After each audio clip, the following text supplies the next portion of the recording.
네, 여러분 안녕하십니까? 시바쌤입니다. 자, 오늘은 문제 해결 능력, 우리 10차 정보 전달, 모듈 문제 푸는 방법 배웠었죠, 맞죠? 연습 문제 풀어보도록 하겠습니다. 연습 문제지는 고정 댓글 링크 따라가시면 있고요. 여러분들께서 먼저 풀어보시고 못 푼 문제, 틀린 문제 풀이만 골라보시길 바랍니다. 여러분들의 시간은 소중하죠? 자, 지금부터 시작합니다. 1번입니다. 자, 간단하죠. 문제가 무엇인가 하는 문제이기 때문에 우리는 목표치하고 현재 현 상황만 찾으면 됩니다. 그래서 보면은 대상 받는 게 목표입니다. 자, 요거 2020년도가 목표고 2019년도가 이제 현재가 되겠죠. 그러면 요 사이의 갭 차이가 문제가 됩니다. 그래서 지금 청렴 정책 이행 충실도 요것도 이제 3점 차이로 문제고 행동 강령 솔선수범도 지금 보시면은 격차가 나죠. 2점. 요거 문제고 반부패 확산도 8점 차이가 납니다. 요거 문제죠. 그 다음에 부패 방지 시책 개선도 시점 차이가 나므로 요것도 문제입니다. 즉 모든 분야에 대해서 문제가 있다가 바람직한 문제 인식입니다. 정답은요. 1번이 정답입니다. 자, 이번 문제 적절한 대안 찾기입니다. 적절한 대안 찾기는 원인을 해결하거나 아니면 문제를 직접적으로 해결할 수 있거나 만약에 요 두 개에 해당하는 보기가 많다면 부작용이 적은 걸 정답으로 고르면 되죠. 여기 지금 문제 상황 자체가 2020년도에 대상 받기까지를 이제 상황을 뒀습니다. 그러면은 이 전체죠, 전체를 전부 다 점수를 올려야 됩니다. 그러니까 이 점수를, 이 네 가지 항목에 대한 점수를 올릴 수 있는 대안은 옳은 대안이고, 그렇지 못한 대안은 정답이 안 되겠죠. 그래서 잘 살펴보면은 2번 같은 경우에는 이제 반부패 문화 확산에 해당하는 대안이고요. 점수를 올릴 수 있는 3번 같은 경우에는 청렴 정책 이행 충실도나 아니면은 이제 행동 강령 솔선수범 이런 것에 해당되는 지표를 올릴 수 있는 대안이 되겠죠. 4번 같은 경우에도 부패 방지 시책 개선 대안이 될 수 있습니다. 그런데 1번을 보면요. 우리가 지금 적자 개선을 해결하는 게 아니잖아요. 맞죠? 근데 예산 낭비를 막기 위해서 요 교육 훈련 비용, 부패 관련해서 교육 훈련 비용을 줄인답니다. 이렇게 되면은 지표가 더 악화될 수가 있겠죠. 그래서 이 적절하지 않은 대안은 1번이 정답이 됩니다. 자, 3번 문제입니다. 3번 문제는 적절한 대안이 아닌 것이에요. 그런데 지금 목표가 이거죠. 민원 종류마다 200건 이하로 낮추는 게 목표입니다. 그러면요. 지금 예,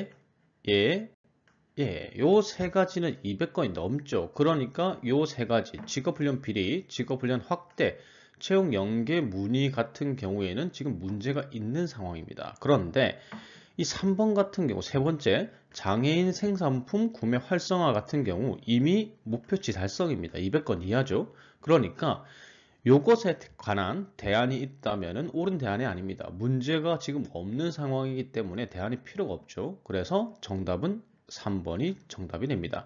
나머지 같은 경우 1번은 직업훈련 비리에 관한 거고 2번 같은 경우에는 이제 채용 연계 문의에 관한 거고 4번 같은 경우에는 직업훈련의 확대에 해당이 되겠죠. 3번 같은 경우 이미 문제가 없는 상황에 대한 대안이기 때문에 정답은 3번입니다. 자, 4번 정보 공유 문제입니다. 자, 정보를 공유하는 팀은 어디인가? 직간접적. 이런 말 나오면 무조건 가지 쳐야 되겠죠, 맞죠? 자, 가지를 쳐 보겠습니다. 먼저 해외 원전 개발처입니다. 해외 원전 개발처는 자, 원전 EPC 사업처에 공유를 하고요. 그 다음에 원전 PP 사업처에 공유를 하게 되겠죠, 정보를. 자, 그 다음에 원전 EPC 사업처는요, PP 사업처에 공유를 하고요. 그 다음에 UAE 원자력 본부에 공유를 합니다. 정보를. 자, UAE. 자, 그 다음에 PP 사업처는요, EPC 사업처에 공유를 하고, 그 다음에 UAE. 자, 여기에다가 공유를 하게 되겠죠. 그 다음에 UAE 원자력 본부는요, PP에 공유를 합니다. 자, 이렇게 하나만 더 추가하면 되고요. 마지막 신시장 개발처. 자, 신시장 개발처는요. 해외에 공유를 하고 그 다음에 UAE에 공유를 하게 됩니다. 자, 이 상황에서 직간접적으로 가장 많은 대상에게 공유를 하는 건요. 잘 살펴보시면 신시장 개발처에 정보를 주게 되면 다 돌죠, 맞죠? 직간접적으로 간다는 건 몇 번을 거치던지 간에 정보가 전달되면 공유한 거니까요. 그래서 신시장 개발처에 정보를 공유하게 되면 모든 부서가 다 받게 됩니다. 그래서 정답은 4번이 되겠죠. 자, 이것도 이제 비상상황 전파에 관한 문제입니다. 그러니까 가지를 치면 되겠죠. 가지 칠 때, 자, 이 도가 좀 많이 나오죠. 그러니까 도를 중심으로 해서 그려보겠습니다. 자, 조와 조 있고요. 그 다음에 이가 있겠죠, 맞죠? 이가 도한테 줍니다. 그 다음에 이하고, 자, 이는 이죠. 이가 탁하고 도에게 받는답니다. 그러니까 도에게 받는 거고, 탁이 이렇게 있겠죠, 맞죠? 탁한테도 이가 이렇게 받아야 되는 겁니다. 주의할 게 이제 받는다죠, 이건. 자, 그 다음에 모는 조에게 전파한답니다. 그럼 모를 갖다가 여기 그려볼게요. 모는 조에게 전파합니다. 자, 그 다음에 도는 모에게 전파를 하죠, 맞죠? 자, 그리고 누구한테? 나에게 전파를 하고요. 그 다음에 이에게 전파를 한다. 자, 이는 이미 그려놨으니까. 그 다음에 나와 탁은 서로에게 전파를 한답니다. 자, 요렇게 전파가 되겠죠. 그럼 다 그랬죠? 그럼 문제가 뭡니까, 지금? 탁 당직 시에 가장 늦게 비상장을 전파받게 되는 직원은 누구인가? 그럼 탁에서부터 출발을 합니다. 자, 탁에서 출발을 하면은 요게 첫 번째죠. 이 받겠고요. 그 다음에 나가 받겠죠. 나가는 화살표가 있으니까. 그 다음에 나에선 나가는 게 없으니까 놔두고 이가 누구한테 주죠? 이가 도에게 줍니다. 도가 그 다음 받겠고요. 그 다음에 도가 누구한테 주죠? 모한테 주게 되겠죠. 이렇게 화살표 방향대로 마지막으로 누가 받습니까? 조가 받게 되겠죠. 그래서 정답은 1번입니다. 자, 6번입니다. 지금 원인 찾는 거죠. 지금 다음 자료를 바탕으로 할 때입니다. 그래서 이 밑에 있는 자료에서 확실하게 원인 찾기 하면 인과관계가 확실해야 됩니다. 지금 보시면요. 인건비 올랐습니다. 그리고 정비 비용 올랐고요. 그 다음에 방역 약품 가격 올랐고요. 그 다음에 부가세가 올랐습니다. 요 네 가지가 이 방역 이제 그 비용이 상승한 원인이 될 수가 있겠죠. 확실하게 인과관계가 있으니까. 그래서 밑에 보면은 부가세가 증세됐고요. 그 다음에 최저임금 인건비에 해당되겠죠. 인건비 상승했고요. 그 다음에 화학약품의 원자재 가격이 상승했습니다. 이거 화학약품 가격 올릴 수 있죠. 자, 그런데 지금 보시면은 우리가 일반적으로 유류비가 상승하면은 이 방역 비용이 올라갈 수도 있겠구나 라고 생각을 하지만 요 위에 있는 자료는 전혀 알 수가 없습니다. 전혀 알 수가 없기 때문에 유류비 상승 때문에 방역 비용이 상승했다라고 결론을 지을 수가 없는 겁니다. 자료가 없기 때문에요. 그래서 인과관계를 파악할 수 없는 2번이 정답입니다. 자, 7번 대안 탐색하는 문제입니다. 문제를 해결하거나 아니면 원인을 제거하거나 만약에 이 두 가지가 만족되면은 부작용이 적은 대안을 골라야 되겠죠. 여기 상황을 보시면요. 주어진 상황은 예산이 부족하다는 게 문제입니다. 지금 예산이 부족하고요. 자, 이로 인해서 만약에 예산을 줄일 경우 생길 수 있는 부작용이 방역 효과가 떨어진다거나 아니면 이제 업무가 차질이 발생하는 것, 요걸 이제 부작용으로 들 수가 있겠죠. 그래서 예산을 줄어들었는데 이걸 해결할 수 있는 대안과 그 다음에 그럼에도 불구하고 방역 업무나 효과에 차질이 발생하지 않는 대안을 골라야 됩니다. 1번은 무조건 아니죠. 헬기 방역을 줄인다는 것 자체가 업무가 이제 차질이 발생하는 거니까 아니고 2번도 아닙니다. 2번 지금 명확하게 약품의 종류를 변경하는데 이렇게 하면은 방역 효과가 떨어진다라고 얘기를 하고 있으니까요. 3번 같은 경우에 신규 채용을 자제한다고 했는데 이렇게 되면은 인건비를 절약할 수는 있겠죠, 맞죠? 근데 이게 인원이 줄어드는 거잖아요. 방역 인원이. 지금 퇴직자 때문에 결혼이 발생했다고 했습니다. 그러면 사람이 줄어든 건데 신규 채용을 안 한대요. 인건비를 줄일 수 있겠지만은 방역 업무나 효과에는 차질이 발생할 수밖에 없겠죠. 자, 4번 같은 경우에는 방역 횟수가 적은 경우 방역 차량을 구매가 아닌 단기 임대로 계약한다. 자, 요건 되겠죠. 차량을 활용하는 거는 똑같고 단지 구매가 아닌 임대로 한다는 겁니다. 예를 들면은 제설차 같은 경우. 자, 강원도가 있습니다. 자, 강원도는 구매하는 게 낫겠죠. 엄청나게 사용을 많이 할 테니까 눈이 많이 와서. 근데 부산의 경우 생각해 볼게요. 정말 뭐 10년 동안에 눈이 쌓이는 경우 손에 꼽습니다. 자, 이럴 때는 제설차를 사는 것보다는 단기 임대로, 눈이 많이 올 때만 임대로 사용하는 게 좋겠죠. 그게 비용이 훨씬 더 절감이 될 테니까요. 근데 눈이 올 때 대처하는 거에 대해서는 효과가 비슷하겠죠, 맞죠? 단기 임대를 하는 거나 아니면 사는 거나. 그렇기 때문에 이런 개념하고 똑같은 게 4번인 겁니다. 자, 그래서 4번 같은 경우 예산 부족이라는 문제를 해결할 수 있고 부작용도 적기 때문에 정답은 4번이 되겠습니다. 자, 8번 시차 문제입니다. 지금 이제 시차 관계부터 먼저 정리를 하면은 영국이 있고요. 그 다음에 태국이 있고 그 다음에 한국이 있죠. 영국을 0으로 잡으면요. 태국은 플러스 7이 되겠죠. 빠르니까. 그 다음에 한국은 플러스 9가 됩니다. 이렇게 시차 관계를 정리할 수 있고 근무 시간은 아래와 같습니다. 자, 1단계부터 시작해 볼게요. 1월 27일 날 영국 시간으로 오전 9시에 1단계가 시작이 되고요. 지금 각 단계별로 두 개 국가 모두 근무 시간 내여야 합니다. 한국이 들어가면 상관없겠죠. 한국은 24시간 일합니다. 자, 야근의 민족이죠. 그래서 영국만 따져보면은 영국 시간으로 9시면은 영국 근무 시간이죠. 그러니까 1단계 진행 가능합니다.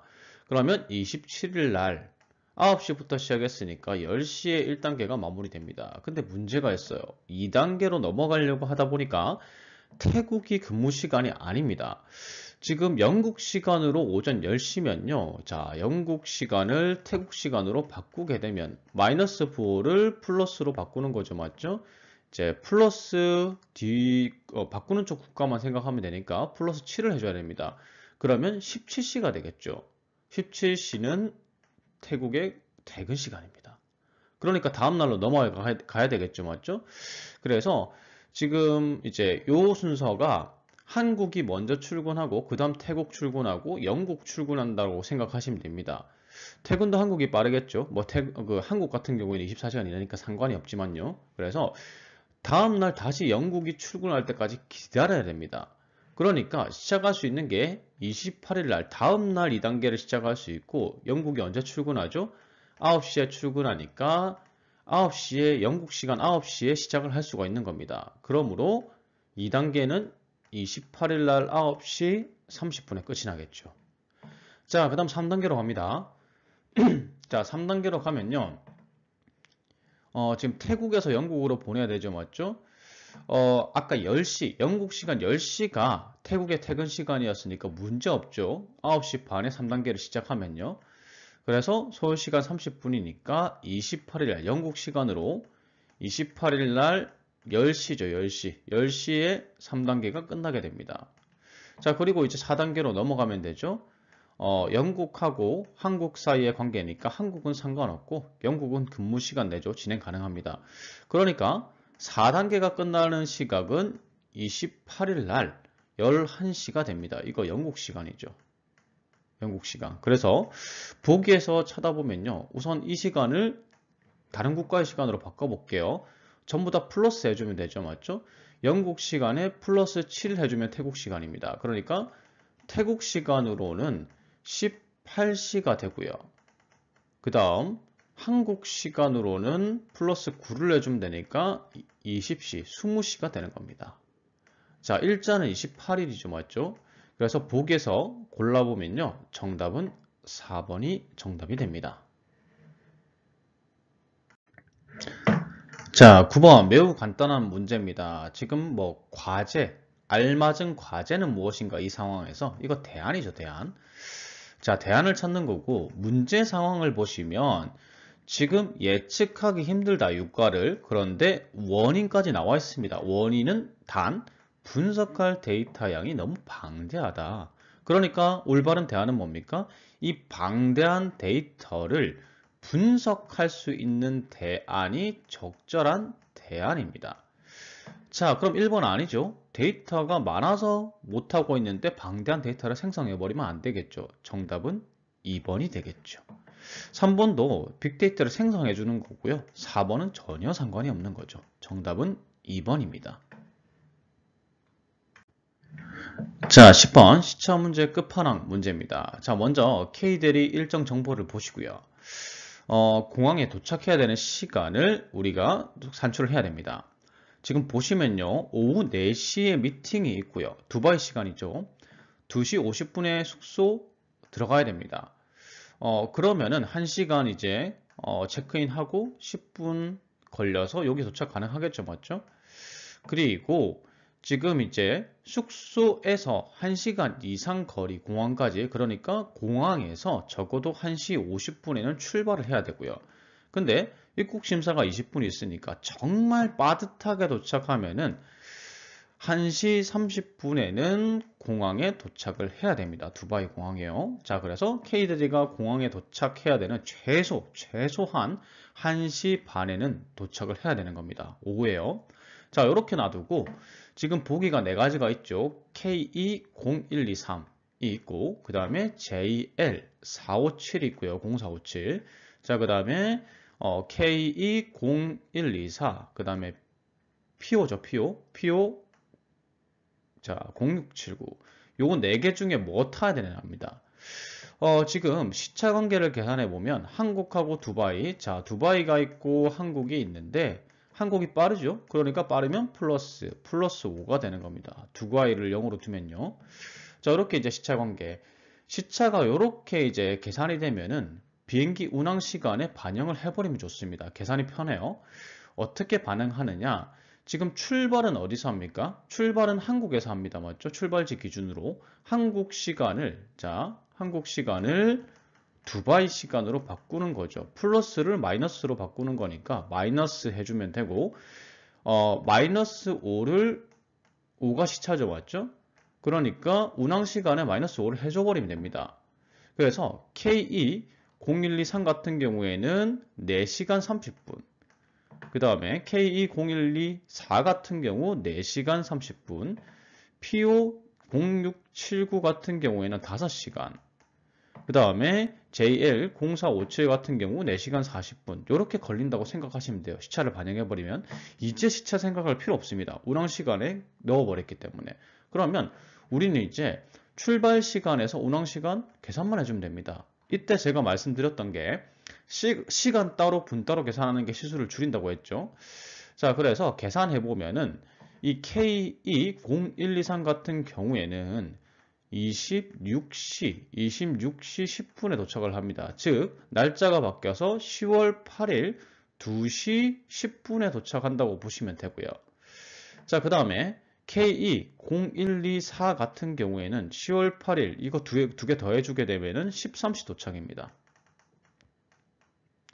자, 그 다음에 PO0679 같은 경우에는 13시 40분 도착이고요.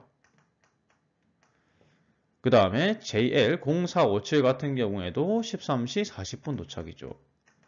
자, 그러면 일단은 요 두 개 안 되죠. PO랑 그 다음에 JL 같은 경우에는 우리가 최소 1시 30분에 도착해야 되기 때문에 이 두 가지는 안 됩니다. 근데 지금 보시면은 KE0123하고 KE0124가 다 되죠, 맞죠?